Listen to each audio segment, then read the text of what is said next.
सिर्फ 69 रुपीज में Lucknowi biryani. City bus stand के सामने बी ग्रैंड फैमिली रेस्टोरेंट में सिर्फ 69 रुपीज में मिलेगी बारिश के इस मौसम में एक कप सही कॉम्बो। वेदर मस्त, बिरयानी जबरदस्त। रेटिंग्स भी 5 आउट ऑफ 5 मिले हैं और ऑफर सिर्फ लिमिटेड डेज के लिए है, मिस मत करना।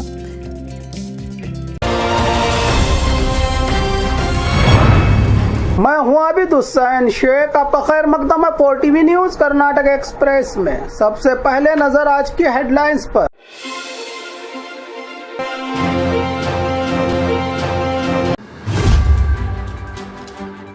जिंदा देवी देवताओं को दूध पिलाने का अनोखा त्योहार। चांदी की फैक्ट्री में फिल्मी अंदाज में की गई डकैती, 50 किलो चांदी लूटकर चोर फरार। सरकारी हॉस्टल में भूखी हैं लड़कियां, करोड़ों का बजट कहां गया। सरकारी अधिकारियों के घरों पर छापामारी, करोड़ों की जायदाद देख लोकायुक्त भी हो गई दंग। लाल बाग में भी अब डर का माहौल, बेंगलुरु में आवारा कुत्तों का आतंक, लोग परेशान। यात्रियों को कतारों में लगाकर कर्मचारी फोन में बिजी, यादगीर रेलवे स्टेशन में लापरवाही की तमाम इंतहा पार।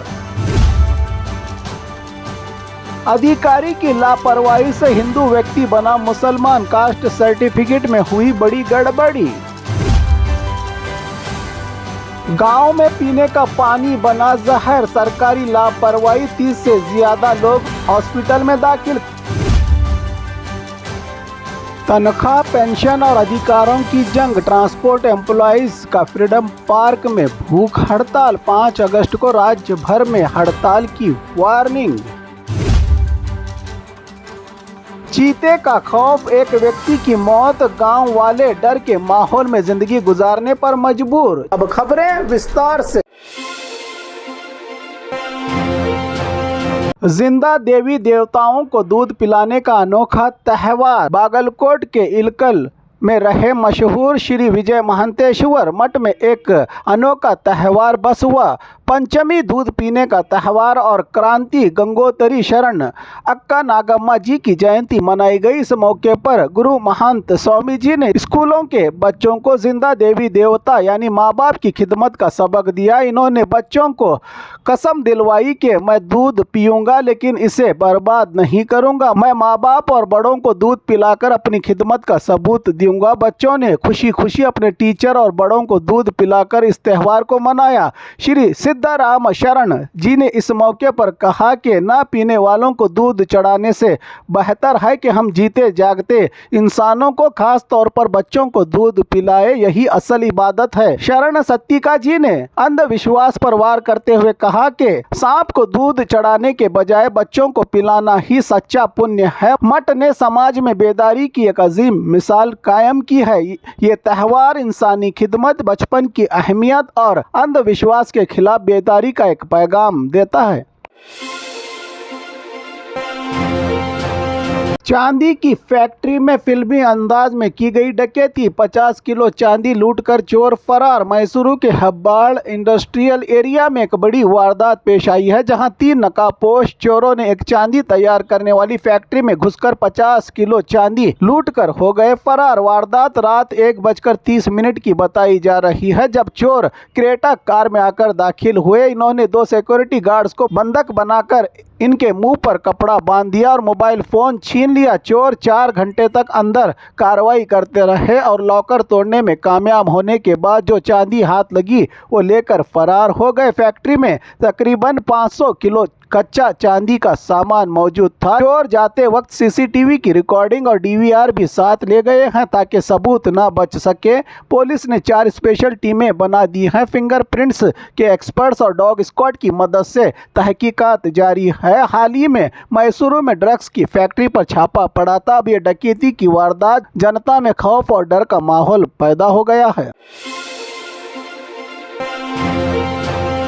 सरकारी हॉस्टल में भूखी हैं लड़कियां, करोड़ों का बजट कहां गया।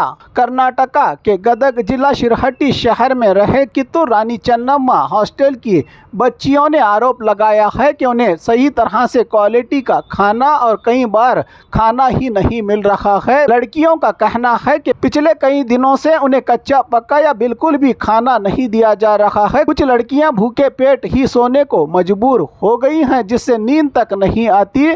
पंचमी त्यौहार के दौरान जब माँ बाप बच्चियों को घर ले जाने आए, तब इन्होंने स्टोर रूम के सारे डिब्बे खाली पाए, न सब्जी न राशन न मसाले। लड़कियों ने बताया कि 6 महीने पहले जब से नए प्रिंसिपल आए हैं, तब से हालात बिगड़ गए हैं। वार्डन और प्रिंसिपल के बीच मनमुटाव चल रहा है और इसका नुकसान बच्चियों को भुगतना पड़ रहा है। ये हॉस्टल 6ठी से 10वीं क्लास तक की करीब 50 स्टूडेंट्स का है। पहले यहाँ का सिस्टम अच्छा था, लेकिन अब 15 दिन से ठीक से खाना नहीं मिल रहा है। माँ बाप में गुस्से की लहर। उनका सवाल है कि जब सरकार हर साल करोड़ों का बजट देती है, तो फिर बच्चियों को भूखा क्यों रहना पड़ रहा है। सरकारी अधिकारियों के घरों पर छापामारी, करोड़ों की जायदाद देख लोकायुक्त भी हो गई दंग। कर्नाटक में 25 जगहों पर लोकायुक्त की जबरदस्त कार्रवाई। 5 सरकारी अधिकारियों के घरों, दफ्तरों और जायदादों पर एक साथ छापे मारे गए, जहां करोड़ों की गैरकानूनी दौलत का पर्दाफाश हुआ। बेंगलुरु, हासन, चिकबल्लापुर और चित्रदुर्ग में हुई कार्रवाई के दौरान के Om Prakash BDA horticulture director की कुल जायदाद तकरीबन 6 करोड़ 26 लाख, तो वहीं N Venkatesh BBMP tax officer की जायदाद 2 crore 57 lakh, R Jayanna Hassan national highway department की जायदाद 6 crore 28 lakh, Anchanaiah Murthy Chikballapur water supply engineer की जायदाद 5 करोड़ 77 लाख रुपये, डॉक्टर जी वेंकटेश चित्रदुर्ग हरियूर के कुल जायदाद 3 करोड़ 54 लाख का खुलासा किया है। लोकायुक्त की टीम ने लोकायुक्त की टीमों ने घरों, दफ्तरों और गोदामों की तलाशी लेकर डॉक्यूमेंट्स, नकद रुपया, सोना और कई जायदादों की जांच की। अधिकारियों की आमदनी से कई गुना ज्यादा दौलत देखकर खुद लोकायुक्त के अधिकारी भी हैरान रह गए। लाल बाग में भी अब डर का माहौल। बेंगलुरु में आवारा कुत्तों का आतंक, लोग परेशान। बेंगलुरु की प्रसिद्ध और मशहूर शांत वातावरण वाले लाल बाग बॉटनिकल गार्डन में अब आवारा कुत्तों का आतंक बढ़ता जा रहा है। जहां रोजाना हजारों लोग मॉर्निंग वॉक और घूमने के लिए यहां आते हैं, अब वही लोग खुद को असुरक्षित महसूस कर रहे हैं। लाल बाग के अंदर खासकर चट्टानों के पास कुत्तों के झुंड खुलेआम घूम रहे हैं। कुछ कुत्ते लोगों पर भौंकते हैं, पीछा करते हैं, जिससे बच्चों और बुजुर्ग डरे हुए हैं। हाल ही में बड़गेहल्ली इलाके में एक बुजुर्ग को आवारा कुत्तों ने काट लिया, जिससे जनता में गुस्सा और डर दोनों फैल गया है। लोग बीबीएमपी नगरपालिका पर सवाल उठा रहे हैं कि सिर्फ कागजी कार्रवाई कर रहे हैं अधिकारी, लेकिन जमीनी सतह पर कोई असरदार कदम नहीं उठा पा रहे हैं। शहर के कई हिस्सों में आवारा कुत्तों ने झुंड बना लिया है और प्रशासन की निगरानी पूरी तरह से नाकाम साबित हो रही है। लोगों को अब लालबाग जैसे जगहों पर भी जाने में डर लगने लगा है।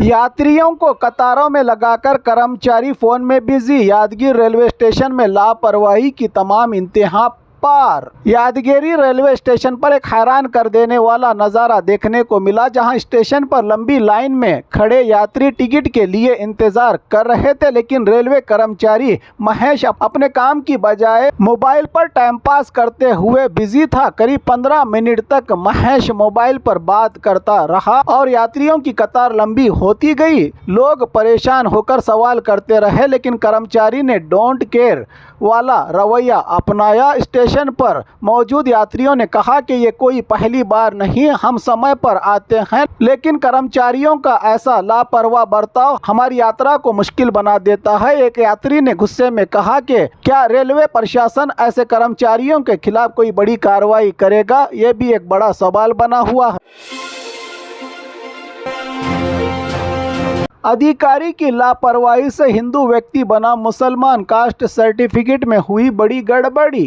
गुलबर्गा के राम तीरथ मोहल्ले में गरीब परिवार सरकारी ऑफिसर की संगीन गलती का बन गया है शिकार। महांतप्पा नामी व्यक्ति के बेटे सिद्धाराम ने एजुकेशन के लिए इनकम कास्ट सर्टिफिकेट हासिल करने की दरख्वास्त दाखिल की थी, लेकिन जब सर्टिफिकेट हाथ में आया तो हैरत की बात यह थी कि जहां इसे वीरशैव लिंगायत जात में आना चाहिए था, वहीं सर्टिफिकेट में मुसलमान जात दर्ज कर दी गई है। इस गलती से पूरा परिवार अब परेशान है और दफ्तर के चक्कर पर चक्कर काट रहा है। अधिकारियों ने माना कि यह टाइपिंग की गलती है, लेकिन सर्टिफिकेट दुरुस्त करने में और कई हफ्ते लगेंगे। महांतप्पा ने कहा कि हमारे बेटे का भविष्य दांव पर है, स्कूल में एडमिशन नहीं हो रहा है, अधिकारी बस एक दूसरे के पास भेज रहे हैं। अब सवाल ये उठ रहा है कि इस बड़े नुकसान की भरपाई कौन करेगा, अधिकारी या सिस्टम?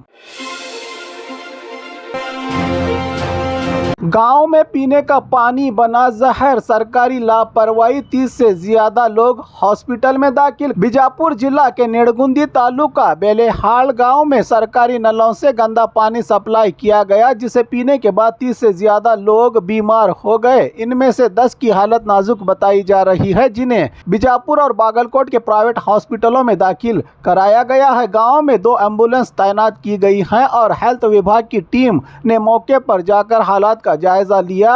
जनता का आरोप है कि गांव में पीने के साफ पानी का प्लांट पिछले दिनों से हो रही बारिशों के चलते नालियों का गंदा पानी तालाब में जाकर मिला है और वही पानी घरों में पीने के लिए सप्लाई किया गया, जिसकी वजह से लोगों में उल्टियां, जुलाब, बुखार और कमजोरी जैसे सिम्टम्स होने लगे। यहां के एक निवासी ने बताया कि अगर वक्त पर साफ पानी का सिस्टम दुरुस्त किया जाता तो आज ये हाल ना होता।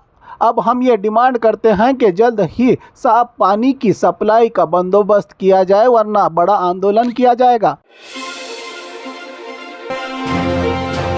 तनख्वाह, पेंशन और अधिकारों की जंग, ट्रांसपोर्ट एम्प्लॉइज का फ्रीडम पार्क में भूख हड़ताल। 5 अगस्त को राज्य भर में हड़ताल की वार्निंग। कर्नाटक में बीएमटीसी, केएसआरटीसी के अलावा दीगर और 2 ट्रांसपोर्ट कॉरपोरेशंस के एम्प्लॉइज ने अपनी तनख्वाहों में इजाफा, पेंशन, ग्रेजुएटी और दीगर कई जायज मांगों को लेकर फ्रीडम पार्क बेंगलुरु में भूख हड़ताल शुरू कर दी है। Transport employees union joint action committee के लीडर अनंत सुब्बाराव के नेतृत्व में यह हड़ताल हो रही है। एम्प्लॉइज का कहना है कि वो कई सालों से अपने जायज मांगों के लिए आवाज उठा रहे हैं, मगर अब तक सरकार सुनने को तैयार नहीं। अगर डिमांड्स जल्द पूरे नहीं किए गए तो 5 अगस्त से राज्य भर में ट्रांसपोर्ट बंद होगी और कोई बस सड़क पर नहीं दौड़ेगी। पिछले महीने सीएम ने बातचीत का वादा किया था, लेकिन अभी तक ना कोई मीटिंग हुई, ना कोई हल निकाला गया। 1 करोड़ 2 लाख से ज्यादा एम्प्लॉइज इस हड़ताल में शामिल होने का ऐलान कर चुके हैं।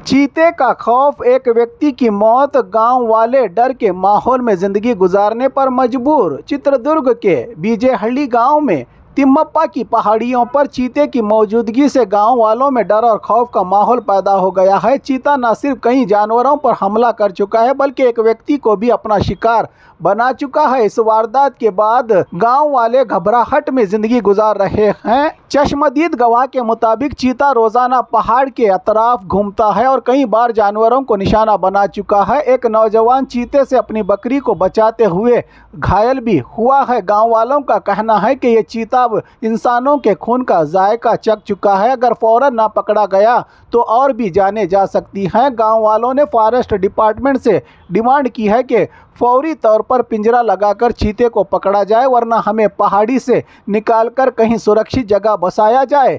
फॉरेस्ट विभाग को शिकायत दी जा चुकी है, लेकिन अब तक कोई कार्रवाई नहीं हुई। गांव वालों का कहना है कि अगर हमारी जिंदगी की कोई कीमत है तो इस दरिंदे को फौरन पकड़ा जाए।